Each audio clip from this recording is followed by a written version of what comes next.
Happy Sunday, y'all.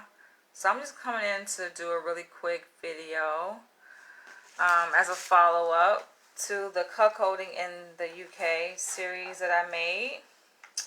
It was it was in response to several emails that I received from a white male attorney in the UK. At least that's what he says, right? He's from the UK. And he wanted to get my perspective on his situation. Granted, he's been contemplating it and trying to usher his female Asian partner into the lifestyle, but she's had some reluctance to it, so I shared my perspective on his situation. You guys can go back and watch that whole series, right? This is actually the 5th video I made in response to his situation, but it's like 4 parts prior to this one, so go back and watch it. I'm not going to really delve too deep, but I am going to read his last follow-up email in response to the 4th part of my video on cuckolding in the UK. That was very sweet. I was like, oh, I love to receive gratitude emails. So, but I'll read you guys what he says. He sent this 4 days ago on September the 8th. And he says, hey, Danielle, happy hump day, smiley face. Thank you for part 4. And really, I just wanted to sign off and show my final appreciations to you for all of your time and insight. I really love this, right? Because not everyone who sends me these video topic requests via email, right? And I've created video responses into their requests, not all people can show this amount in depth of gratitude for my time and my insight. So I'm thankful. I'm thankful, right? And, it's like when you show gratitude, you get the same in return back, right? So I really appreciate that. But he also says, I have truly loved it, and it has bettered my life and mood and my understanding of certain things. Now, it's interesting because he hasn't quite delved into this lifestyle. He's considering it. So I think that he's in a good space, given that his wife has shown some reluctance to it. And I call her his wife because they've been together, might as well say a decade, right? So I call her his wife in that respect because they've been together for a considerable amount of time and they've lived together. But she's reluctant. So that could be a good thing. Like, she's reluctant to it, right? Just to make sure, like, yo, are you ready for this? Because considering, y'all, my video that I just made regarding a different situation with someone who's already kind of knee deep into it, it's interesting to see like the dichotomy of their situations here, right? So I did a video on biracial offspring in cuckold relationships in response to a guy, a white man, who he and his wife were involved with, many different cuckold situations, right? Where they invited different bulls. He's invited different bulls to sleep with his wife. She got pregnant from one of the situations. Not sure who the father is. And it's just like seeing that scenario play out, right? Or hearing that scenario play out. And then, reading this person's situation in the UK, it makes sense why a person would want to receive some consultation, right, or insightful analysis before they kind of jump right into it, right? Like, they're taking precautions before they go there. And so with the other person who I made a follow-up video on biracial offspring and cuckold relationships, which was kind of like a follow-up to a previous kind of 3-part series I did. He emailed me back in May, and I did a series on race play in interracial relationships, like he's kind of feeling like in a rut. He's feeling some regret, right? Like hindsight is always 20/20, so he's looking back and he's like, damn, maybe I should have taken more precaution. Maybe I should have had my hands on a manual of do's and don'ts. So now he's taking more responsibility, which he was asking for my perspective, and how he can proceed, right? Because they're considering going back to it and having another child from a bull, right?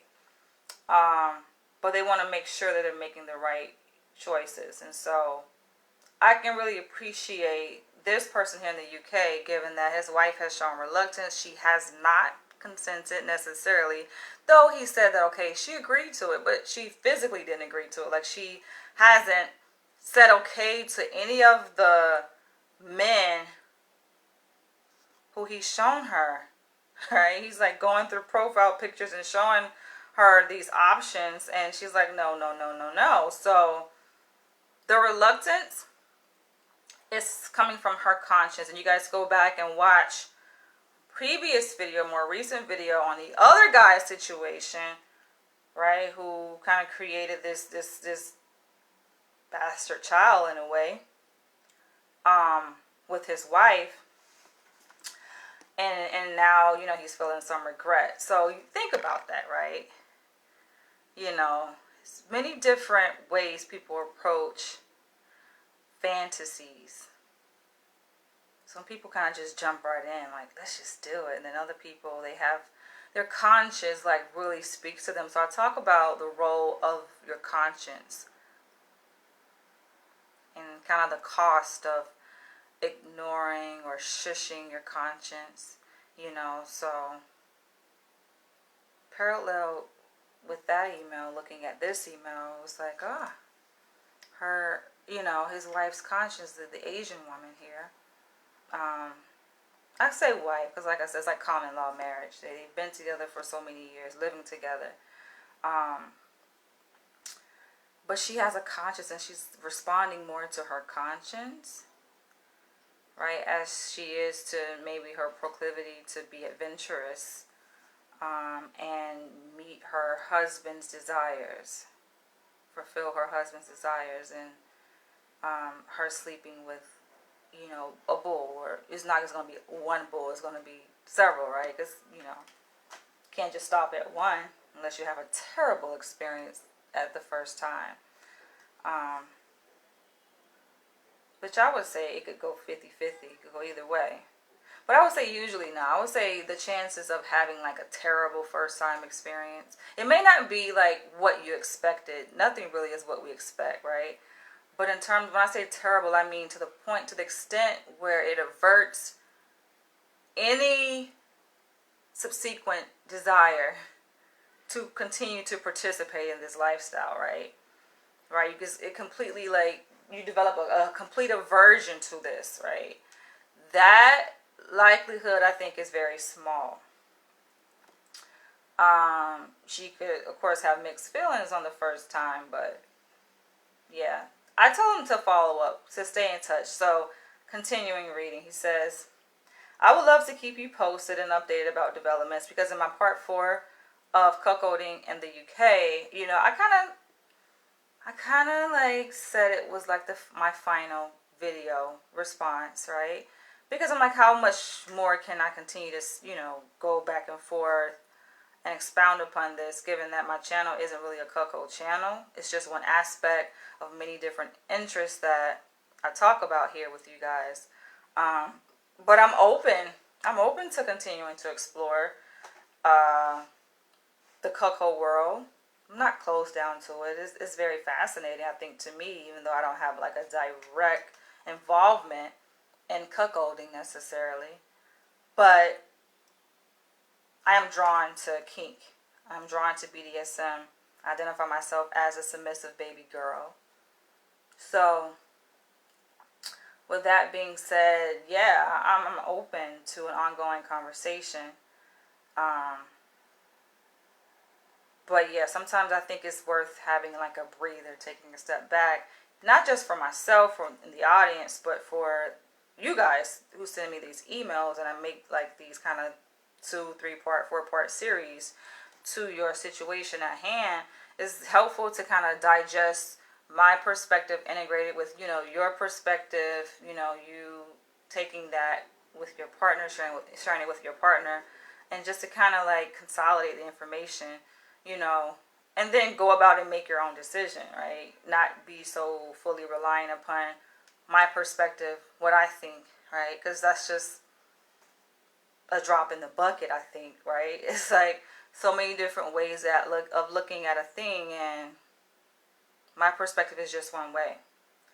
I don't want you guys to put so much weight necessarily on what I say, though what I say and how I say it, you may feel a deep sense of conviction and truthfulness to what I say. It's still your life, it's still your decisions that you will ultimately make with your partner, right? Just something to keep in mind. I like for people to be more self-sufficient, self-reliant, and just be responsible for your own decisions. Yeah, he says, I would love to keep you posted and updated about developments in my life, and really appreciate you offering that. Yes, like I welcome you guys. Like, yeah, let's stay in touch.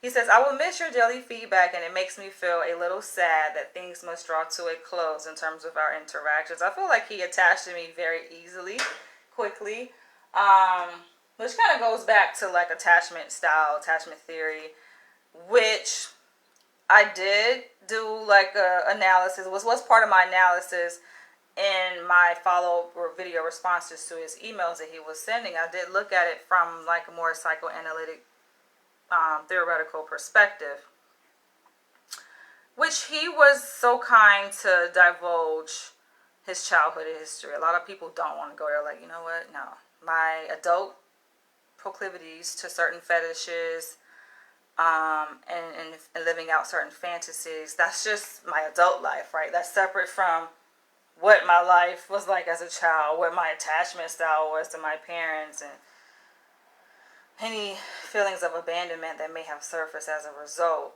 But I liked his degree of vulnerability, which I expressed very clearly that it kind of felt like he and I were developing a degree of intimacy, right? Into me, you see, right? Allowing not only me, but you guys to really see deeper into who he is as a person, as long as his words are authentic, true, and correct. Now, I did mention, as a caveat, that sometimes I get the sense that you guys are like fabricating stories and sharing things that aren't necessarily true. You're kind of like twisting the reality of, what's actually happening, which I said, what, I'm not completely opposed to, because I'm always up for a good story. But I get the sense that he's being genuine, which I think made for a really good interaction. And according to your feedback, you guys' viewership on that series, I know it's going to go viral. It's already kind of picking up. The thing about my videos, what I realize is like they may start off kind of slow, right, in terms of views, but come back like a year later and you're like, whoa, this shit is like really blown up. So that's just how usually my videos work. You'll be surprised. He says, after all, who doesn't like to get intelligent attention from someone so enlightened and engaging? Oh, he's so respectful, so kind and professional. He says, I will continue to watch your social media platforms with interest. I saw on your social media that you have received your PhD, and I wanted to congratulate you on such a brilliant achievement. Oh, thank you. I think it just takes one to know one, right? It's like I have exposure to many different kinds of people, different levels, different educational levels, different professions, different tax brackets, different positions within the socioeconomic ladder in society. And it makes sense, right? People who don't necessarily buy into the whole think about higher education, getting a degree, right? They tend to respond differently, I think, to like my achievements, which I'm not looking for validation or approval, but I'm very observant. That's just me. I'm observant of people's behavior, and I notice like people, obviously my colleagues who, have gotten their PhD, other, MDs, like, I work with people across many different professions. The elite, I guess you can say. And yeah, when you've been there, you've been like through the trenches, like as you get it, right? It's like you get it and you respect it, right? And everyone respects these types of achievements, right? In fact, many people look down. It's just like, oh, you got a PhD. Oh, you think you're smart. I'm like, no. I don't think I'm smart necessarily because I got a PhD. That's not how it works. I chose to get a PhD because I'm smart. Anyway, I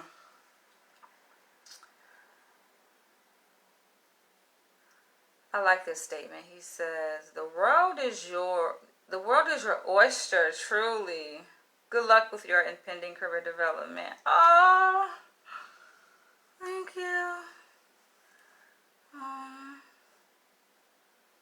It's sweet because I think I've learned, right? You gotta adapt to just the what is. You adapt to what is, right? Now, given myself and other people, many other students on many different levels, right? Freaking kindergartners, elementary school, middle school, high school, university level, graduate level, like many people graduated during the pandemic, but didn't necessarily get the recognition, right? As it would have been under normal circumstances. So, having said that, yeah, I appreciate the congratulations. I also really appreciate the openness you showed your viewers in terms of sharing your experiences that you faced growing up and how that has impacted upon you and your family relationships, particularly with your mother. Thank you. I appreciate that you acknowledge that. It's really important. I know that I am only a smart part of your audience, but you have a real magnetism and authentic quality. Transparency is king. And he says, in parentheses, or queen in your case. I like that he kind of slides in like tokens of humor. He says, you gave some very sweet affirmation to yourself towards the end of your part 4 video, saying something along the lines that you really are doing something right. Yeah, I feel like I know I'm doing something right. I just have that sense, like I'm in the right place and I'm doing something right. Especially with these videos. Triggered by a previous viewer reconnecting with you, right? From my perspective, you are doing so much good and right, and I wish you nothing but light, health, and happiness. And I also wish you the same. I wish you the same, even more abundance, prosperity, peace. Above all, I would say peace. In these chaotic times, I think peace is so hard to find. He says, take care. Then he leaves his name, and then he signs off with a PS saying, if you don't mind me saying, I would like to reciprocate a previous compliment that you gave me. Because I said it, I looked him up, right? Given he has his name, which I'm not going to disclose, but I saw his name. And I'm like, oh, he's attractive, physically attractive. So he says by saying that you are a beautiful, attractive woman. Ah, thank you. Yeah. I just like people who have really good energy. Truly good-hearted people. Right? We all have our flaws that can make us ugly on the inside, on the outside, and the inside, right? But yeah, I like when people are genuine, nice, respectful. On that note, like I said, I'm not going to make this video very drawn out, but I do appreciate his gratitude and his thoughtfulness and the time that he took to write that follow-up email. So let's stay in touch. Let's do this. We can stay in touch and give us an update. I don't think any like new developments are going to be happening very soon necessarily. Because like you even mentioned, you know, you're not the one to really pressure her, to push her. You just kind of allow things to flow. And it just may in fact not be for her. Right? Like you have this fantasy of wanting your partner, your intimate partner to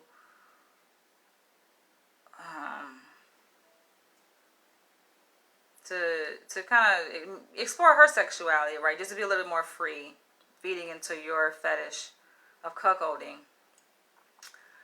But she may not be at that point, and you know what? It just may not be the time. Like, yo, we are in some serious trying times. Look at the backdrop of what's happening in our society globally, okay?